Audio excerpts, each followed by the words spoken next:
cours d'un nouveau cycle, donc après avoir fait un cours cycle SOD qui était plus orienté théologie, à la fin de ma thèse, du coup j'en viens plus à développer des cours qui vont être orientés plus préhistoire. Donc la théologie m'a ramené vers l'époque préhistorique, comment les premiers hommes en sont arrivés à développer une lecture quadruple, on va voir de quoi il s'agit, comment ils ont continué en développant la superposition, comment ils ont pu développer avec les attributions, et comment, au fur et à mesure des époques, la lecture s'est adaptée pour finir en religion qu'on connaît actuellement. Donc ce travail pour commencer, vient d'une thèse rabbinique, c'est-à-dire qu'en 1991, les rabbins ont expliqué qu'il y avait des savoirs qu'on avait oubliés. Ils ont développé ça sur le principe de 3 mystères rabbiniques, donc la lecture quadruple, le 5e niveau et le séquençage mathématique. Les 7 lectures concernent, pour commencer, la lecture quadruple et le 5e niveau, donc c'est ce dont on va parler, donc ça c'est l'époque préhistorique. L'époque des scribes et des mythes avec la 6e lecture, et plus tard la 7e lecture avec les religions. Donc concernant la lecture quadruple, je développe ici le principe des 7 lectures, lecture allégorique, lecture symbolique, le 5e niveau structurel, donc la lecture numérique dont on va avoir quelques préceptes dans ce cours-là, la lecture séquentielle qui va amener aux religions. Donc il y a l'art oratoire qui va commencer avec la lecture analytique, l'art graphique, l'art pariétal, le mégalithisme qui va se développer avec le 5e niveau, l'écriture et l'alphabet qui va amener à l'époque des scribes, et les mathématiques et les calculateurs qui vont amener aux religions. Donc ça s'est fait sur 45 000 ans, voire plus. C'est comme ça que j'ai pour coutume de représenter la lecture quadruple. Donc on voit qu'on a une structure de fond qui va superposer à la fois des lectures, les 4 premières lectures, donc la lecture quadruple, c'est ce qu'on va voir déjà dans un premier temps, et on va voir les lectures numériques et séquentielles qui s'additionnent sur la structure. Donc pour revenir, il y a Elisa qui est ici et qui est venue déjà au premier cours. Tu te rappelles comment on faisait la conception de la lecture? Tu t'en rappelles ou pas? Oui, il y a un cours qui a été clé, notamment avec la Ménorah, qui a été clé pour moi, et en fait tout le reste j'ai un peu occulté parce que la Ménorah a tellement expliqué les choses que le reste était un peu superflu pour moi. Ah, au niveau, donc toi, je crois que tu étais venu jusqu'au cours 10 ou 11, Oui, c'est ça? Et après ça devenait trop mathématique, c'est ça? Oui. Et bien là on va revenir aux fondamentaux, donc c'est parfait. Donc on a une origine préhistorique, la lecture quadruple. C'est vrai que la lecture séquentielle était un peu lourde. Donc l'idée c'était, à partir d'une certaine époque, l'humain a dû développer du bavardage. Je ne sais pas si vous connaissez les principes anthropologiques ou pas. Non. Et donc il a fallu concevoir, à partir d'un moment, en fait, les liens sociaux se sont mis en place à la suite de la chute de l'alpha. Donc c'est le mâle dominant a perdu sa place et il a fallu créer des liens sociaux. Donc on est arrivé à imaginer une lecture, une communication symbolique. Et en fait, ça vient de ce principe-là. Donc l'évolution sociétale de l'humain. Et au final, cette création a fini potentiellement en arme idéologique. Et on va expliquer à quel moment, ça sera la conclusion de ce cours, ça sera d'imaginer à quel moment ce savoir-là, cette conception-là est devenue une arme idéologique. La superposition, donc là on revient sur le début de la conférence.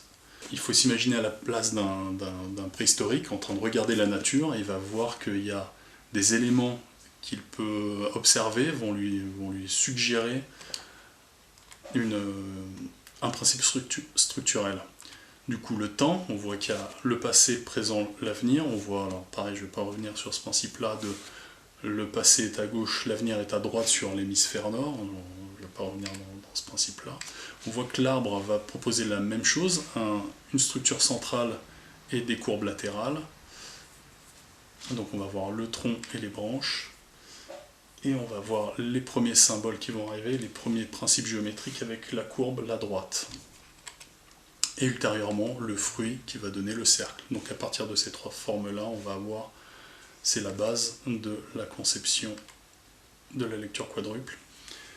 Et on voit que les genres vont pouvoir être additionnés avec l'homme au centre, la droiture, la verticalité, et les femmes avec la courbure, et la femme enceinte avec le cercle. Donc on voit que l'humain a la capacité d'appliquer les trois formes géométriques. Du coup, à partir de ces référents communs, ils vont développer les attributions qui vont nous ensuite servir à développer et à comprendre l'art préhistorique. En commençant par les éléments, donc on voit que le feu qui a cette nature, cette capacité à onduler, à être courbé et aussi à monter, à la différence de l'eau qui va, sous la forme de pluie, descendre verticalement.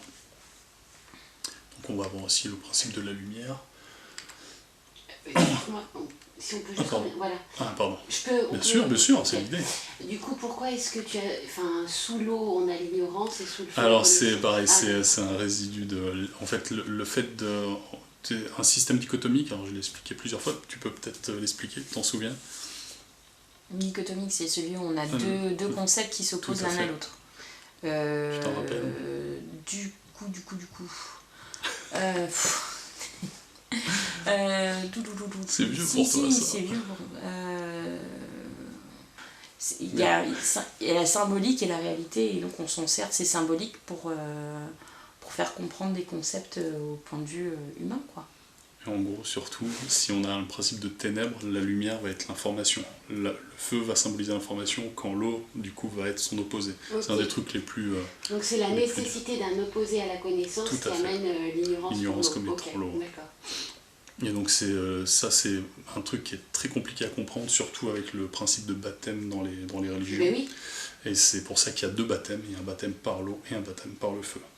Okay. Voilà, et en fait il y a d'autres valeurs sous-jacentes à cette structure en théologie, donc, mais voilà, donc ça j'ai fait 8 ans sur ce principe théologique, donc là on revient aux bases. Concernant les générations, pareil, donc on va imaginer que dans le passé on a eu un grand-père, le fils qui va devenir un nouveau père, et donc le petit-fils qui vient ensuite, grand, moyen, petit, le préparant, l'accomplissant, et du coup sur la structure on va pouvoir imaginer des espèces. Donc il faut imaginer que cette structure va proposer du coup la terre sur laquelle l'homme va se déplacer. C'est le début des créations. Du coup, au-dessus, on va avoir le ciel, et en dessous, donc avec les oiseaux, et en dessous on va avoir les souterrains. Mais vu que la pluie vient en verticalité, on va avoir aussi la mer. Ce qui fait qu'on va avoir les poissons. Donc on a quelque chose comme ça. Donc on a une division de l'espace assez normale, avec la centralité de l'humain, l'horizontalité de l'humain, la centralité de l'homme, et les oiseaux et les poissons. Simple, primitif. Et donc en latéral, on va voir le principe des cornes. C'est là où on va pouvoir s'amuser à représenter tout ce qui prend des cornes. Donc entre autres les béliers, les vaches, les taureaux, etc. On va voir aussi pouvoir représenter la montagne, donc il y a un principe de métaphore là-dessus, ce qui va amener l'homme à l'intérieur des cavernes. Concernant les vitesses, s'il faut 3 temps à un homme pour se déplacer sur la terre, il faut qu'un seul temps à un oiseau à se déplacer sur le ciel.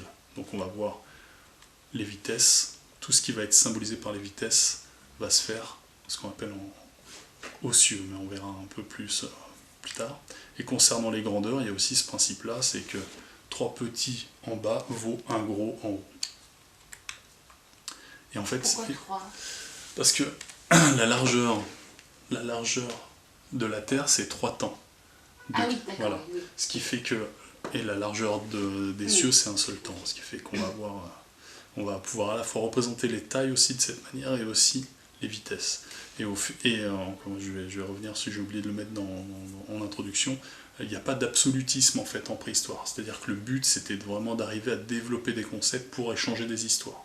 Donc il n'y a pas de règles finales. Et c'est même dans le Coran et la Bible, on a des histoires qui s'opposent. C'est en fait un résidu de cette conception-là. Okay. Du coup, concernant l'hybridation, petit jeu interactif, si je vous propose un animal qui prend à la fois l'attribut de l'envol, l'attribut d'aller sur la terre et l'attribut d'aller sous les eaux, ça vous fait penser à quel animal?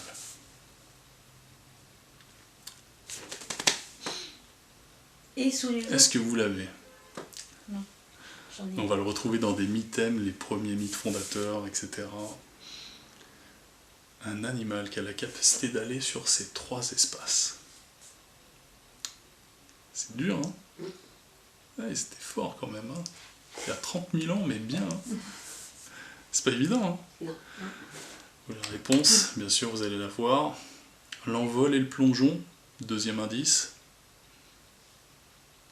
Quel est l'animal? Quels sont les animaux qui... Non, vraiment, vous l'avez même pas, là? Oh, purée! Je crois que tu vas faire ça avec des hommes. Ils auraient trouvé, j'en suis sûr. Très bien.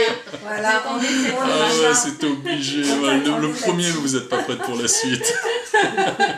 Ah bah, En plus, vous êtes que 4. Allez, vous voyez pas? Le goéland, le canard, ou Non, mais en plus, le j'ai pigeon, mais n'importe quoi. J'ai Bah, pensé vous au êtes là pour- canard qui plonge Qui pour aller plonge, le chercher. plongeon, mais je sais j'ai pas. posé le- un truc qui vole et qui plonge. Ça vole beaucoup un canard? Bon, il y a tout ce qui vole, tous les Quand ils sont hybrides. pas- Bah oui, quand qui ils sont ça pas va. domestiqués, ils ont besoin de voler, donc du coup, ils Ah oui, peuvent. Les canards sauvages. Mais s'ils ont tout sur place parce que tu l'as domestiqué, ils voient pas la nécessité, donc ils volent pas. Ok. Quoi. Et encore mieux, encore plus dur, vous n'allez pas l'avoir tout de suite.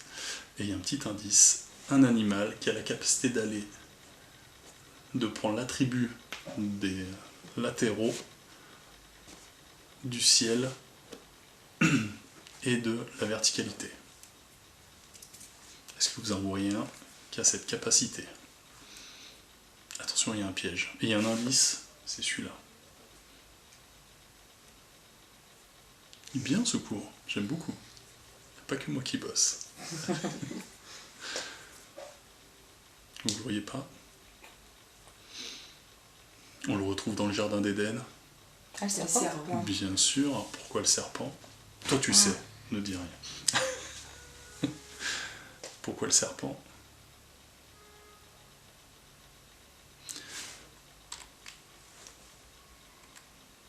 Ah, bah du coup, on viendra tout à l'heure sur la réponse plus tard.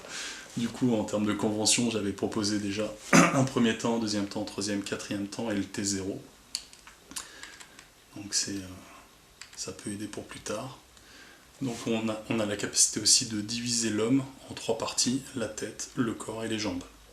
Donc, si on prend les attributs du centre, du T2 et du T0, qu'est-ce qu'on aurait? On aurait un corps d'homme avec des jambes de poisson, ce qui nous donne, Une sirène. parfait. Si on prend un corps d'homme avec l'attribut de l'accomplissement,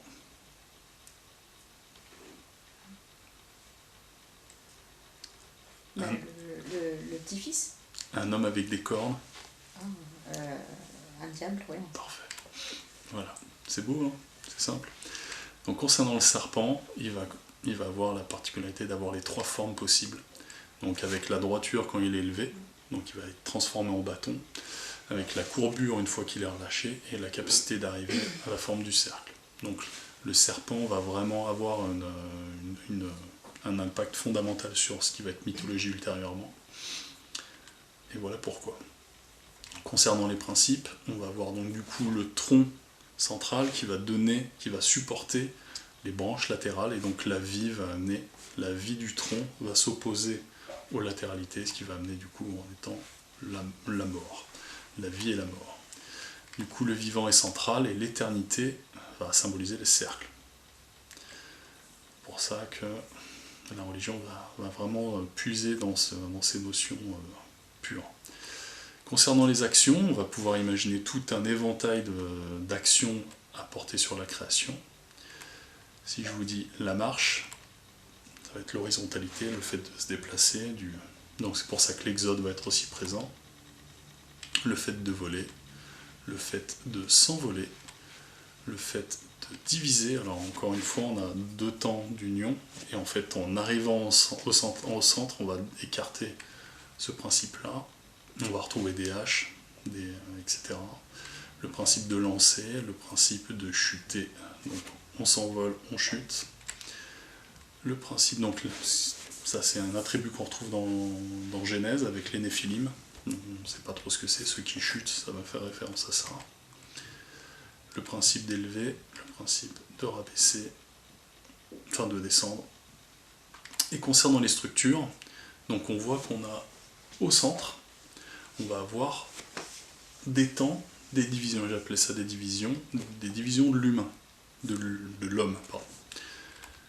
Et en fait, on va avoir des divisions qui vont se représenter comme ça. Et ça va nous servir plus tard. Alors moi, c'est ce que j'ai détecté déjà dans mon premier livre, et je vois qu'il y a une anomalie sur ce principe-là. En fait, on ne sait jamais à quel jour, en fait, il y a un procédé de respiration dans le plan, et on voit qu'il y a une opposition et un problème sur un jour qui va fusionner entre deux divisions, et on verra sur le cours d'après quel est l'impact de ça.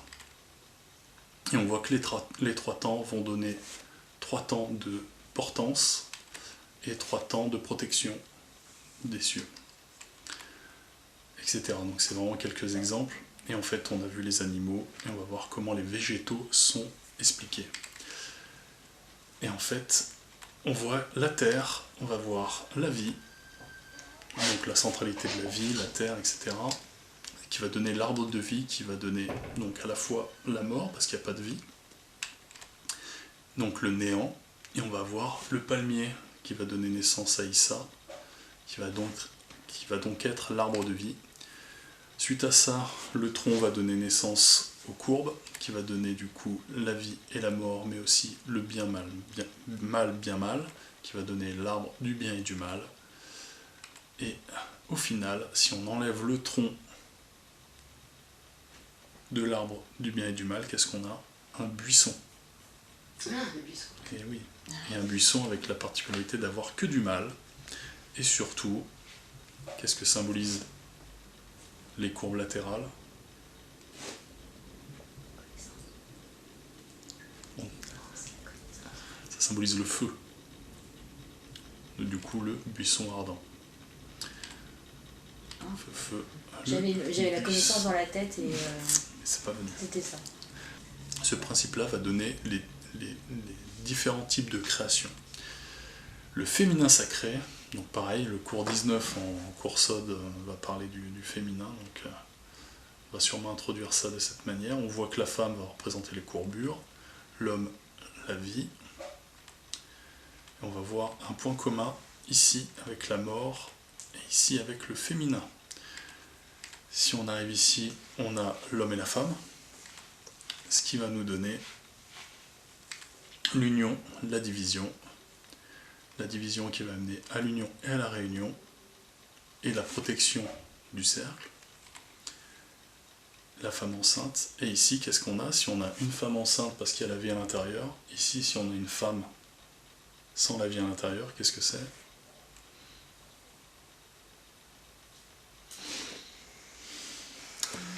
C'est une femme sèche, une femme stérile. Ça marche? C'est pour ça qu'il y a une différence entre féminin et femme. Ouais, j'ai essayé c'est la de... Parce que, capacité à procréer, en fait, ou... symboliquement, c'est pareil. Symboliquement, c'est pareil, c'est juste que j'essaye de...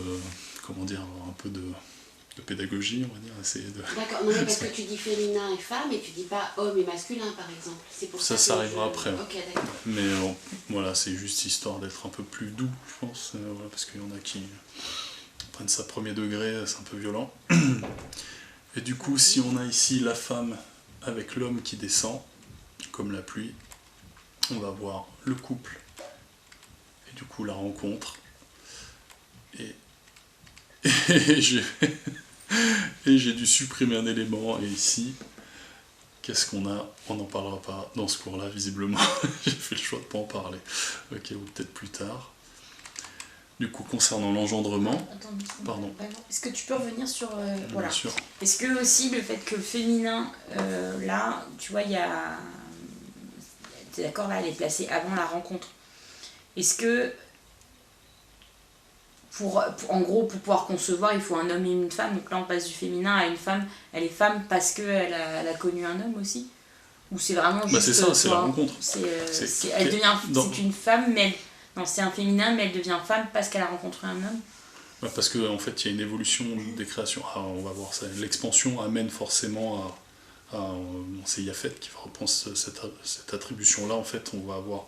La création va s'étendre systématiquement, donc tu pars forcément de la vie et tu vas forcément aller au tronc jusqu'à t'expandre, jusqu'à... ça, tu l'as vu, ça. Tu te rappelles de ce cours avec les expansions numériques? Non, ok. Il y a tellement longtemps. Du coup, concernant l'engendrement, on voit qu'il y a la droiture qui vient à l'intérieur de la courbe, donc l'eau, la courbe, et l'intrication va se passer comme ça. Si on a la vie qui arrive à l'intérieur de quelque chose, la temporalité va l'amener sur l'horizontalité, qui va l'amener à être renvoyée au début, qui va la ramener de nouveau en centralité. Donc on a vraiment ce principe de circuit, mais l'idée c'est que on va sortir et on va s'expandre systématiquement. Donc ça va donner quelque chose comme ça. Concernant les porteurs, on va revenir aux attributions des animaux. Si je vous propose que ici un cheval n'a pas de cornes, on est d'accord? Donc le cheval va potentiellement représenter quelque chose qui ne porte rien. Mais quelque chose qui a une corne, ça va être symbolisé par le rhinocéros. Maintenant, si je vous dis quelque chose qui va porter 2 cornes,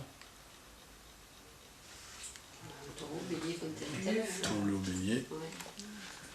Et si je vous demande quelque chose qui va porter ce genre de cornes, qu'est-ce que ce serait? Un cerf, exactement. Effectivement, le cerf. Ça tombe bien, il y en a plein les cavernes. Le basculement, c'est un autre procédé qui était absolument génial. C'est là où j'ai vraiment eu le déclic. Donc on va avoir ce masculin intérieur, ce féminin protecteur. Et on va avoir ce procédé de basculement qui va amener l'horizontalité à devenir verticalité, mais aussi à continuer en devenant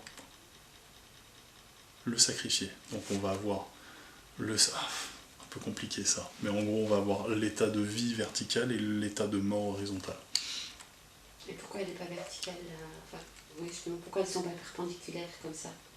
Eh ben, alors, il n'y a pas d'absolu, mais en gros c'est pour être clair, c'est-à-dire que la verticalité et l'horizontalité pourraient être représentées simplement comme ça, et la première croix chrétienne va être un chrisme, donc c'est une croix qui a pivoté, et on va retrouver le principe du dièse sur beaucoup de cultures préhistoriques. C'est absolument, quand j'ai vu ça sur des cavernes des 200 000 ans, le Monaledi, en Afrique du Sud, j'ai bloqué. Donc savoir qu'on en parlera, mais le Monaledi, vu qu'il était en Afrique du Sud, la conception de la temporalité gauche-droite est inversée.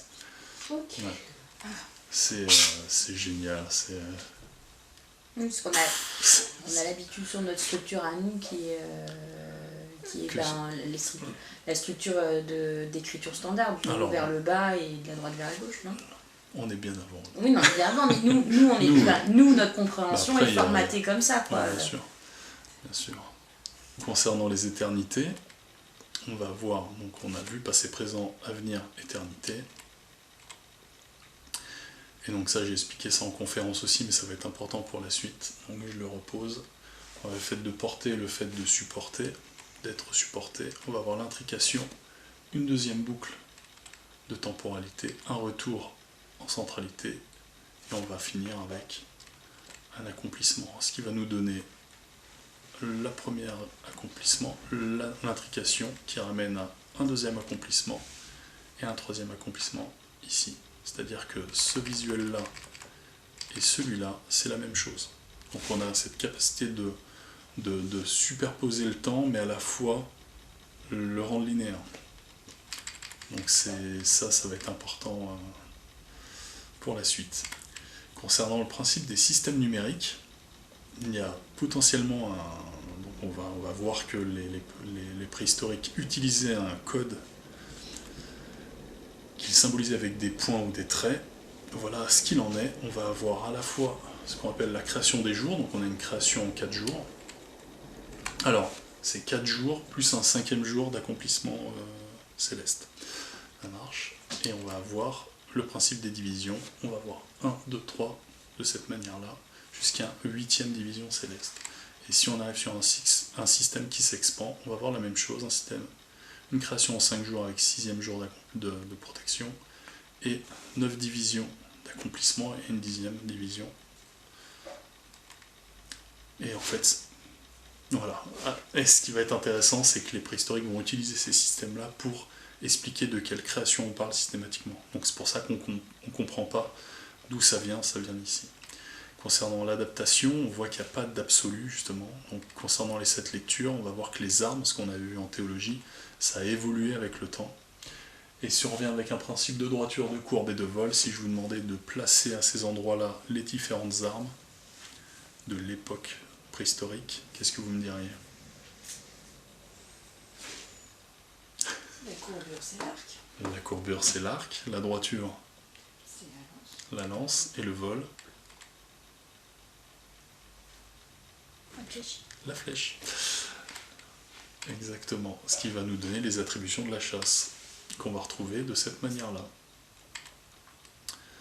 Concernant la guerre, donc en une lecture théologique, c'est là où on voit qu'il y a une évolution avec la 7e lecture et avec l'empirisme aussi des principes, c'est que la lance va prendre l'attribut de la grandeur, l'épée va prendre l'attribut de la division et de la centralité, et l'arc et la flèche ne vont pas bouger. Et on va voir le principe des chasseurs qui va être récurrent et jusqu'à Nimrod après la conception de la tour de Babel. Et donc le seigneur des armées, quelque chose qu'on avait déjà expliqué, on va voir la lance, l'arc et la flèche sont conçus pour la chasse, tandis que l'épée est vraiment conçue pour la guerre. Mais en fait, toutes ces armes vont être exploitées pour la guerre. En conclusion, d'un point de vue anthropologique, ce qui est intéressant, c'est qu'on avait vu que l'humain a dû s'adapter au fur et à mesure avec l'arrivée de la capacité de préemption et avec l'évolution du cerveau, donc une évolution corporelle et intellectuelle. Le chamanisme va du coup utiliser cette conception pour commencer à créer des sociétés, donc on voit l'évolution. On a le système alpha qui va être détruit par le bêta avec l'arrivée de l'armement. Le système matriarcal va se mettre en place. Suite à ça, on va commencer le chamanisme matriarcal. L'agriculture va amener un système urbain, on va avoir le début des propriétés, donc des guerres qui va se mettre en place. Le système urbain avec le code d'Hammurabi, et au final le système religieux avec la construction des sociétés et de la morale. Donc la morale va se développer au fur et à mesure dans le temps forcément. Du coup concernant l'empirisme, c'est ce que j'expliquais avant, et le bavardage, on va voir qu'au fur et à mesure les lectures vont se développer pour toujours s'adapter aux principes moraux qui sont voulus par certains types de concepteurs. Si on revient dans l'ordre de l'histoire, on va voir le bavardage, la conception quadruple, les mythèmes, les premiers mythes oraux, les premières constructions de mythes, les croyances qui vont découler de cette conception. Je pense qu'à un moment, sur plusieurs milliers d'années, les premiers hommes ont commencé à imaginer, à croire à ces premiers récits, ce qui fait qu'on a pu développer l'art pariétal, et le chamanisme, le mégalithisme qui va se répandre ensuite, les mythologies, le même chemin que le mégalithisme, je ne sais pas si vous avez étudié un peu la question de tous ces mouvements, et au final les religions. Donc systématiquement il y a une invention qui va se développer sur quelques milliers d'années, quelques siècles. Donc on va avoir l'art pariétal avec la grotte Chevet et la grotte Lascaux qui va commencer à présenter des systèmes numériques. On va avoir donc là qui correspond à moins 31 000 ans et grotte Lascaux à moins 19 000 ans, c'est-à-dire qu'il va falloir à peu près quelques millénaires avant qu'il développe le système numérique. On va avoir avec l'arrivée du mégalithisme à Göbekli Tepe en Turquie, on va voir à moins 9000, on va voir les premières fondations de mythes. Et ensuite les mythologies avec l'Égypte en moins 4000 et Sumer, et on va voir l'arrivée, les prémices des religions et du monothéisme avec Akhenaton qui va commencer à développer la 7e lecture en moins 1300, mais qui va finalement être développée qu'avec l'arrivée du judaïsme, en fait, du peuple hébreu, qui va commencer à développer ça en moins 900.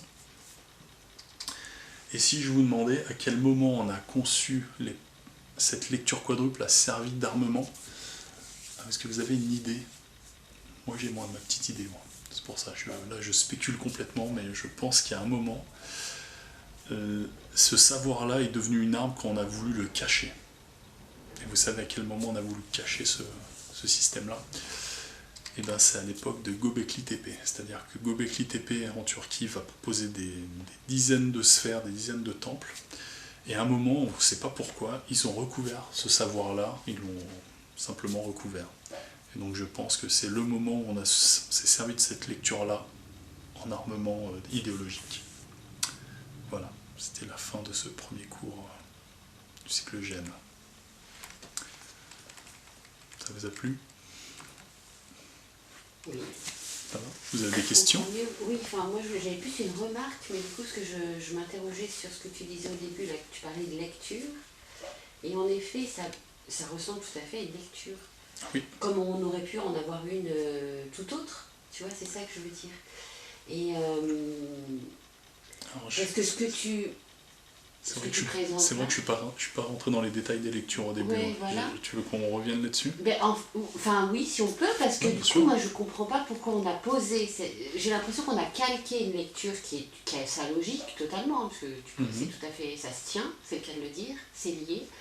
Mais on aurait pu en proposer une autre, et je suppose qu'il y en a d'autres qui ont été proposées. Et pourquoi celle-ci, elle a retenu l'attention? Pourquoi est-ce que... on s'est basé sur celle-ci ensuite? Ah, c'est dommage, j'aurais pas dû revenir en arrière. Je pense qu'à un moment, elle a été efficace. Et je pense que quand j'ai commencé à étudier les créations des Cro-Magnons, j'ai rien compris. Tout ce qui est de Sapiens, c'est à 95%, je peux l'expliquer. Je peux l'interpréter, je peux arriver à dire ok, ils ont voulu dire ça à ce moment-là. Mais dès que c'est la conception des Cro-Magnons, j'ai vu un truc, j'ai rien compris. Oui. J'ai incapable de comprendre. C'est-à-dire que j'ai pas la base du tout d'autres lectures. Mais je vois que ce système-là, celui-là, la lecture quadruple, elle a été vraiment efficace.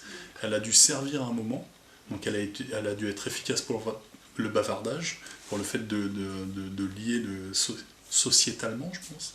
Elle a dû être vraiment efficace et je pense qu'elle s'est imposée en fait. D'accord. Et c'est pour ça qu'au bout de plusieurs millénaires, ils en ont clairement... ils ont conçu l'art pariétal. Il y avait sûrement un principe de lien social, tu vois, je pense que c'est ce qu'ils disent tous, c'est qu'à un moment, les premiers hommes se sont mis en commun, ils disaient ok, on va aller dans une caverne, on va préparer le truc, et on va faire l'œuvre, on va communiquer notre savoir. D'accord. Je pense qu'il y a eu une efficacité. Je vois qu'elle est toujours efficace. Les religions se basent de ça. Oui, en fait, c'est ça qui est chaud. C'est qu'en fait, c'est tellement efficace que c'est encore aujourd'hui efficace. Oui. Très efficace d'ailleurs, trop peut-être. Trop, ouais. Donc concernant la lecture quadruple, l'idée c'est qu'on va avoir une lecture symbolique qui va être en lien avec l'art graphique. Donc là, il y a moins de 100 000 ans potentiellement, donc ce que j'expliquais, le chrisme qu'on retrouve sur la caverne de l'Homo naledi, c'était il y a 200 000 ans, potentiellement.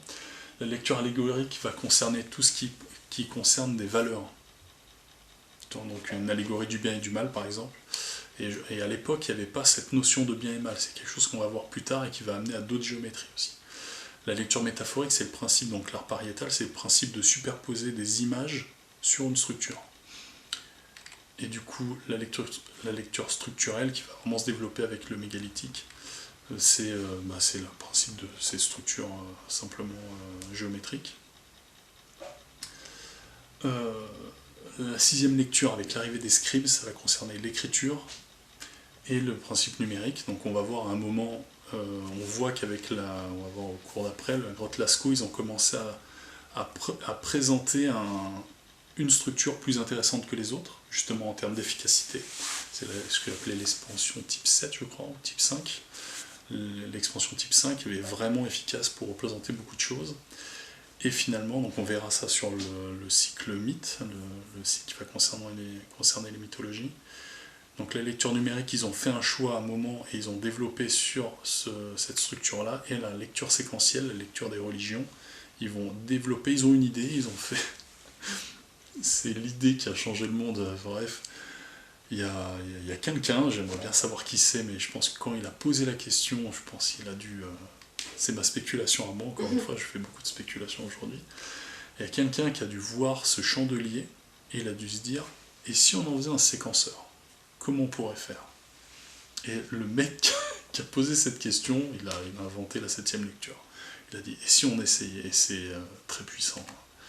La lecture séquentielle, elle est effrayante. Et donc, je reviens ici. Ici, le principe, c'est que la lecture analytique, c'est donc la somme des 3 autres lectures sur le 5e niveau. Voilà. Après, ça, c'est uniquement la lecture quadruple. Voilà. Vous avez d'autres questions? Non, on est bon? Bon, merci mesdames. Le prochain cours concernera la grotte de Lascaux.